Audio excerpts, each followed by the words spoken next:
परदेशी दबाव असूनही पंतप्रधानांनी व्यापारी कराराच्या वाटाघाटी करताना शेतकऱ्यांचं हित लक्षात घेऊन खंबीर भूमिका घेतल्याबद्दल सर्व शेतकरी संघटनांनी पंतप्रधान नरेंद्र मोदी यांचे आभार मानले आहेत। नवी दिल्लीत आज पुसा या कृषी विकास संस्थेमध्ये देशभरातल्या संघटनांचं संमेलन झालं, त्यावेळी हा ठराव मंजूर करण्यात आला।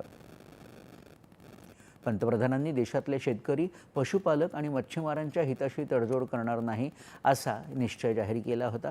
त्याचं स्वागत करत ही भूमिका केवळ शेतकऱ्यांना दिलासा देणारी नाही, तर संपूर्ण कृषी परिसंस्थेला आणि ग्रामीण भारताला आधार देणारी आहे, असं मत शेतकऱ्यांनी व्यक्त केलं।